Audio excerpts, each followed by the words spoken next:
Bismillahirrahmanirrahim. Assalamualaikum warahmatullahi wabarakatuh. Halo teman-teman, apa kabar? Semoga kalian semua selalu dalam keadaan baik dan tetap bisa bersyukur dalam keadaan apapun. Dan yang menginginkan mobil impian semoga bisa segera tercapai. Di samping saya ada sebuah mobil Toyota Yaris tahun 2019 yang kami dapatkan di harga 230-an dengan PKB yang tertera di STNK itu 3 juta, 3 juta 40 ribu berapa kalau saya tidak salah. Mobil ini pesanan orang Solo. Di video kali ini kita akan bikin video singkat tentang Toyota Yaris ini.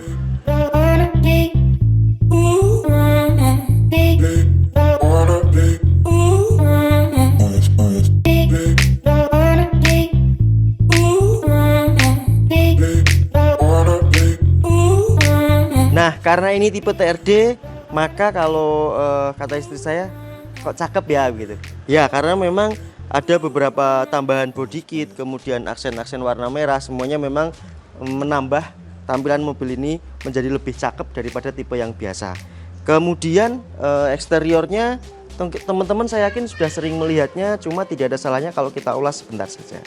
Dari samping ya, dari samping yang bikin ini menjadi lebih dinamis adalah tambahan-tambahan body kit di bawah asli TRD, kemudian ada ornamen hitam dan merah ditambah putih, kemudian ada smart entry yang hanya ditekan dengan catatan kita kantongi ini, untuk membuka juga tinggal ditekan, spion ngelipat sendiri nanti.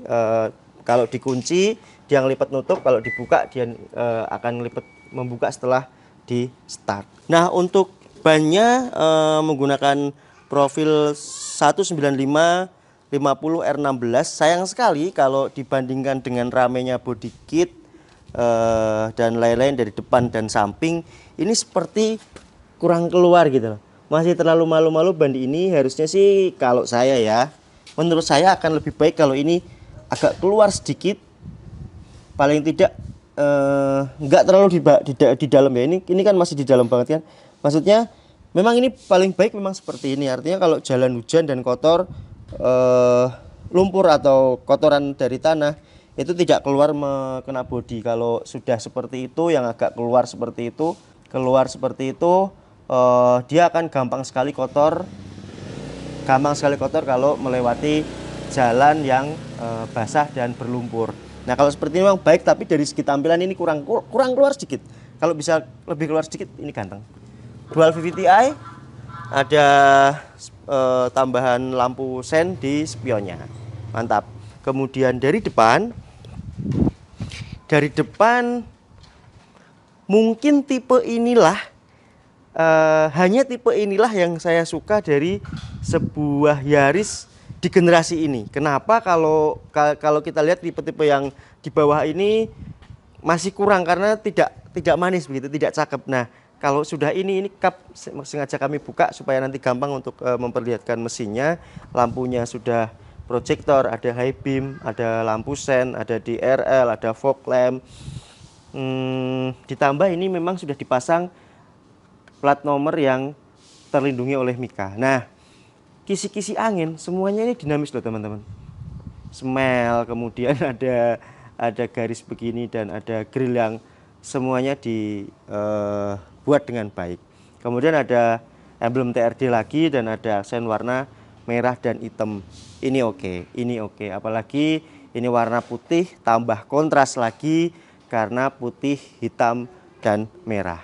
Ini adalah kondisi mesin 1500 cc, 100 di websitenya resmi mengatakan ini horsepowernya 107, tetapi kalau kita lihat di beberapa referensi lain menyebutkan juga 106. Ya, berarti antara 106 hingga 107 horsepower dengan torsi sekitaran 140 Nm.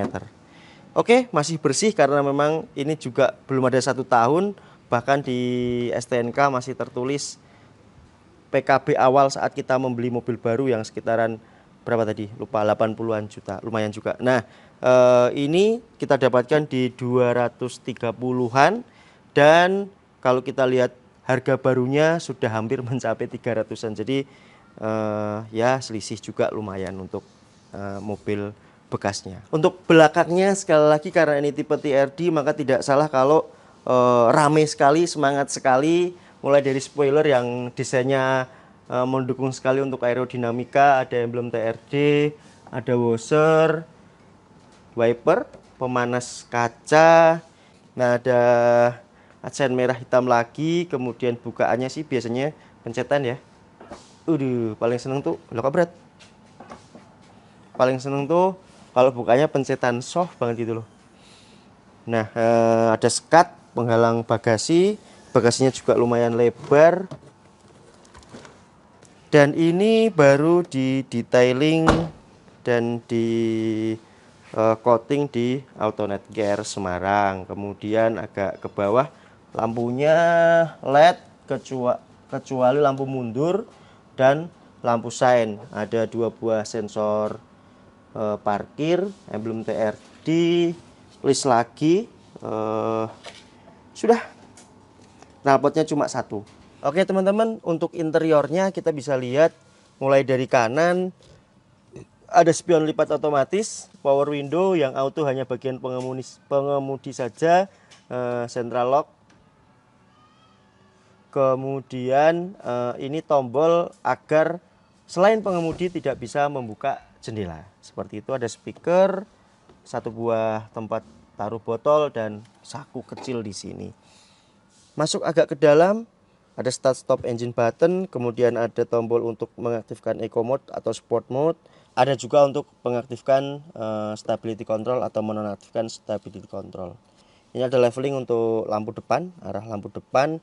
Dan kalau tidak salah, Yaris TRD yang dulu itu bawahnya itu rata. Jadi setirnya itu bawahnya rata gitu. Tapi ini bulat, it's okay, tidak ada efeknya juga bagi saya. Kemudian atasnya hitam. Ya, saya suka yang hitam-hitam begini karena nggak tahu kayak lebih nggak umum gitu. Jadi lebih nggak umum. Ada airbag juga di pilar, di setir. Sun visornya ada kaca. Ya, lampunya nggak ada otomatisnya nih. Ikutnya sini berarti. Begini. Kalau umumnya kan kalau harga sudah agak-agak mahal begini, buka nyala sendiri kan. Gitu. Sebelah kiri masih seperti Yaris yang lain, cuma memang warnanya jadi hitam, pencetan dan nyala kuning. Untuk spion tengah masih belum otomatis untuk dimmingnya, sehingga kalau silo dari malam hari kita tetap harus pencet tombol begitu. Kiri juga ada kacanya tapi tidak ada lampunya. Untuk handle retractable, jadi wis lumayan lah. Tapi memang begini juga sekarang sudah umum kan, limo aja retractable ya kan. Nah, steering suite-nya lumayan lengkap. Ada volume, telepon, dan next dan preview. Nah, untuk sini kita bisa cek-cek di MID-nya juga lumayan lengkap. Ada pengaturan, bahasa, unit, dan lain-lain. Ada banyak di sini. Informasi berkendara mulai dari kecepatan digital, konsumsi BBM, dan lain-lain, semuanya sangat lengkap. Udah di sini semuanya sangat lengkap untuk main-mainan seperti ini. Coba kalau kita start ya. Ya halus ya, yang baru. Animasi ininya juga bagus. Yaris gitu kayak kena angin, terus anginnya menyingkir, jadi itu simbol aerodinamika yang sangat baik. Pengaturan meter, bahasa, unit, eco, penghematan eco, walah banyak lah, nggak usah dibahas nanti. Ini informasi meter kecepatan, jarak ke BBE, jarak ke SPBU, banyak dan begitu-begitu. Ini untuk pengaturan MID di sana. Bunyi klaksonnya seperti itu. Agak ke tengah kita sudah dapat head unit touchscreen khas mulai ya Toyota 2017-an lah ya, sudah enak dan bagus seperti ini. Untuk touchscreen-nya sudah lumayan enak. Pixelnya juga sudah mulai bagus dan menu-menunya juga sudah agak modern. Jadi menyerupai Android, tapi sepertinya ini belum Android. Harusnya ini belum Android. Telepon dia koneknya ke Bluetooth. Oke, begitu teman-teman. Di bawah ada dua buah lover AC, dan ini loh gini tuh enak. Jadi nggak harus nuansanya karbon, tapi tetap bisa terlihat sporty karena ini kalau di detail, di zoom detail, ini kayak ada hiasan-hiasan ornamen yang bulat-bulat, ini cakep banget. Saya suka yang seperti ini. Ini glossy untuk panel AC-nya, AC di tengah, AC segala macam ada di sini. Untuk atur arah semburan juga, hanya ini kepala dan kaki. Untuk pengaktifan defoggernya bisa pakai ini rear sebenarnya. Sudah. Di bawah gas Toyota Matic-nya PRND, kemudian bisa di set manual. Oke. Nah, rem tangannya masih by power begini. Kemudian ada soket 12 volt 120 watt di sini juga. Dan untuk tempat duduk, walaupun ini tidak kulit, tapi saya merasa nyaman. Bahan apa ini ya? Kayak sweat tapi enggak, ini ya kayak bahan jok biasa, tapi ini nyaman sekali loh. Ini nyaman sekali kalau menurut saya. Sudah semi bucket ya. Jadi ada penyangga punggung di samping, dan ini saya suka. Bahkan ada airbag di samping kanan pengemudi. Memang masih manual semua.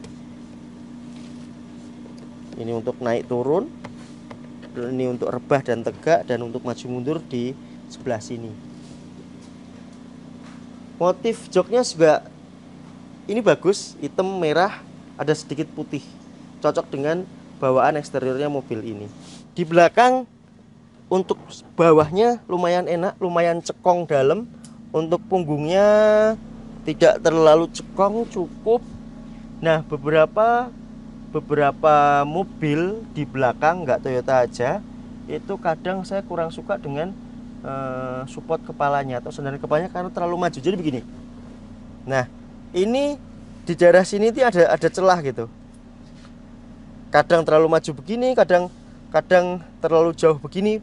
Lah makanya kadang suka saya kasih di kepala supaya kepala kita juga. Nah, gini maksudku, ada juga yang menyangga daerah sini gitu. Nggak capek kalau perjalanan jauh. Ini akan kerasa kalau perjalanan sudah di atas 3 jam atau 4 jam. Tidak ada handrest di samping kiri, armrest tidak ada. Kalau di kanan kita bisa ikut yang kanan. Nah, untuk pintunya biasa ada tempat menaruh botol. Ini mungkin bisa di 660 ml itu, kecil. Dan ini empuk juga armrestnya. Ada power window, lubang speaker yang dibuat cakep, muser-muser begini kan. Sudah ada untuk ini. Selain itu ya cukup. Lampu hanya satu di tengah, 2 ya, berarti kalau plus depan tinggal penempatannya aja. Di atas masih bagus. Yuk kita jalan.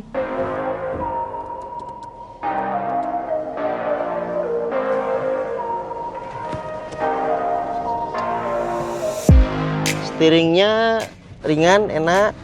Posisi duduknya sekali lagi ini nyaman.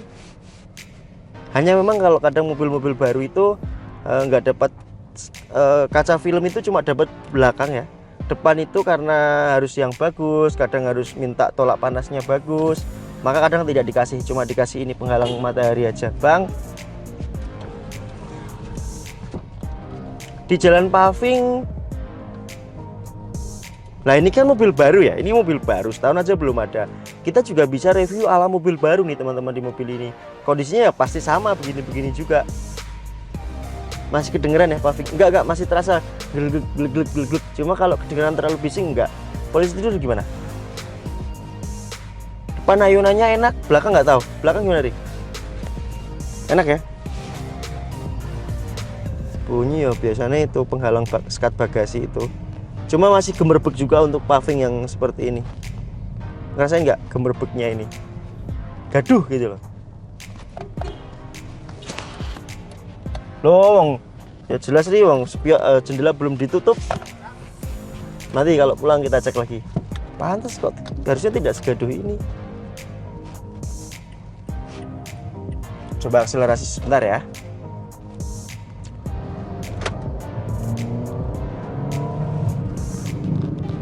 Torsi puncak muncul di 2000 rpm. Di bawah 2000 nggak dapat apa-apa.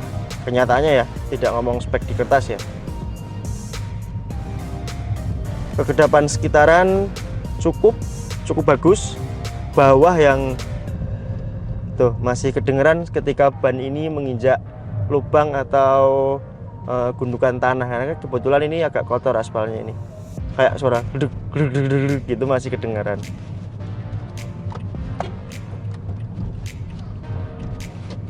Coba mode manualnya. Ngeloyor juga. Ulangi lagi. Kurang efektif. Siap ya.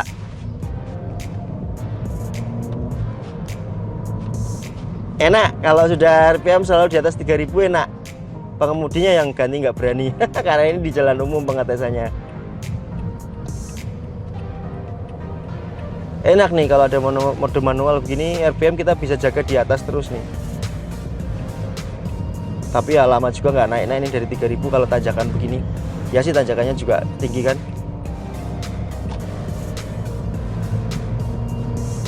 Wah, cukup lah. Kalau RPM sudah di atas 2500 sudah cukup. Dan raungan mesin juga tidak terlalu masuk ke dalam, itu artinya ini masih mumpuni.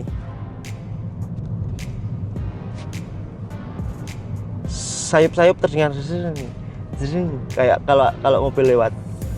Gak tahu kalau hujan dari atas, tapi apapun kalau hujannya gede-gede butiran airnya juga pasti akan terdengar. Kita tidak tes audionya di video ini, tapi boleh dibilang audionya ya seperti mobil-mobil Toyota baru yang lainnya. Cukup. Maksudnya bassnya ada sedikit, treble-nya juga pas, vokalnya juga pas untuk harga segini gitu.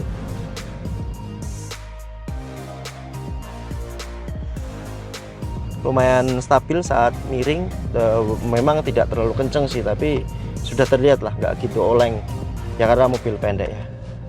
Kita akan coba radius putar. Tetapi bisa saya katakan di sini minim sekali blind spot. Pilar A ini ditaruh dengan sangat bagus dan tipis juga, terlihat hanya garis, tidak terlalu menghalangi, dan lagi pula ini kan terlonjong ke sana jadi aman. Spion juga agak mundur dikit, artinya dari sudut pandang pengemudi antara spion dan pilar A ini masih ada space sekitaran segini untuk bisa melihat di celah-celah. Jadi nggak kayak Innova dari Innova lama maupun Reborn itu kan spionnya gede, pilarnya juga gede dan nempel gitu. Jadi kayak blind spotnya itu terlalu banyak. Nah ini kita coba radius putarnya ya.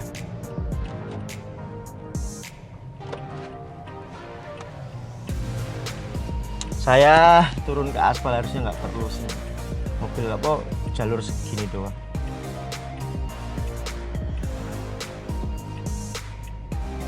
Aman. Dari belakang aman, dari depan pelan-pelan kita minta jalan. Ya kecil banget dong harusnya nih.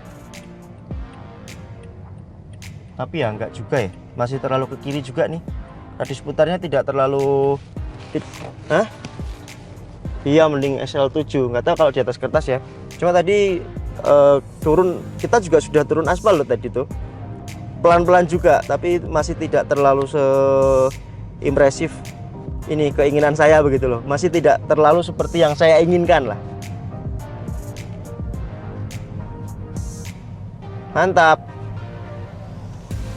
Tapi ini enak teman-teman, joknya, bahan joknya itu enak, posisi duduknya juga enak. Kalau kayak gini sih nggak capek-capek nih, maksudnya mengendara jauh juga aman. Kadang ada yang joknya tuh terlalu tinggi ngangkat begitu loh.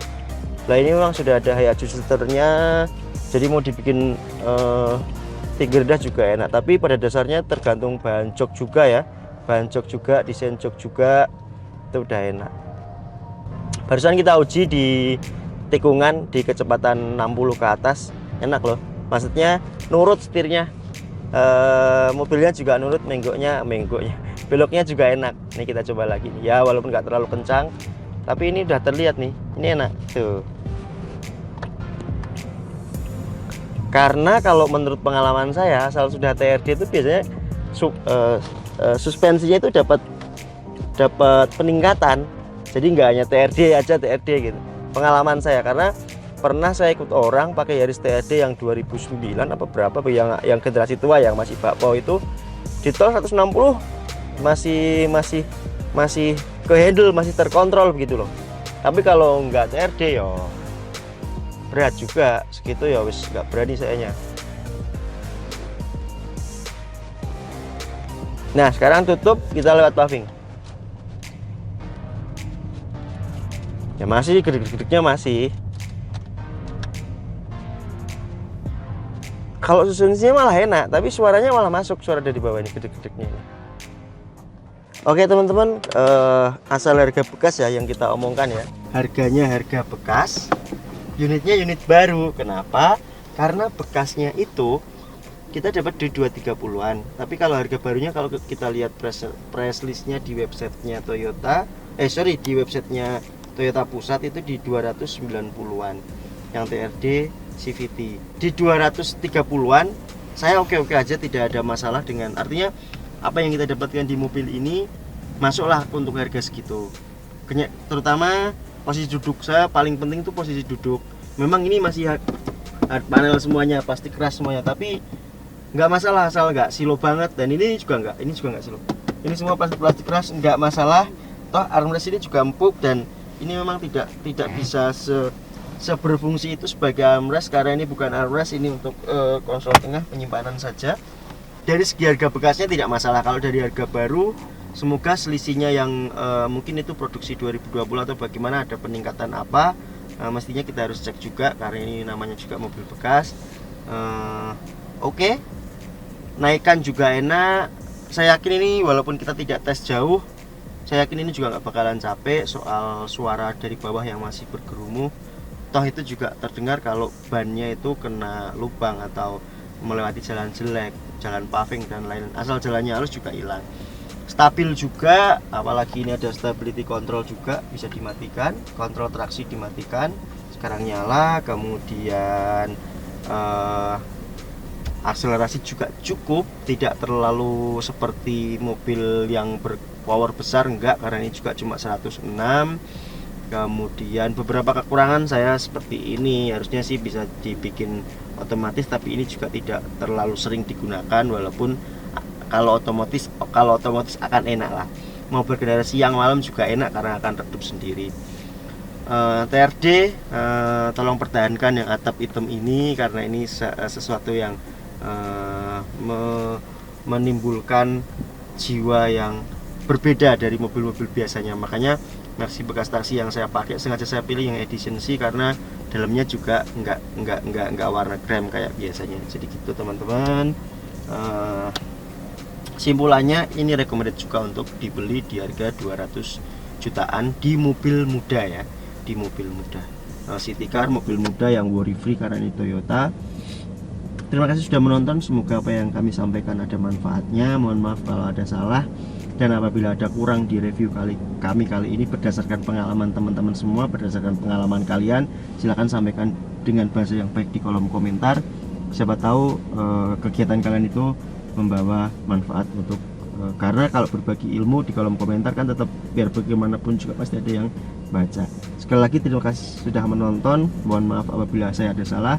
Wassalamualaikum warahmatullahi wabarakatuh.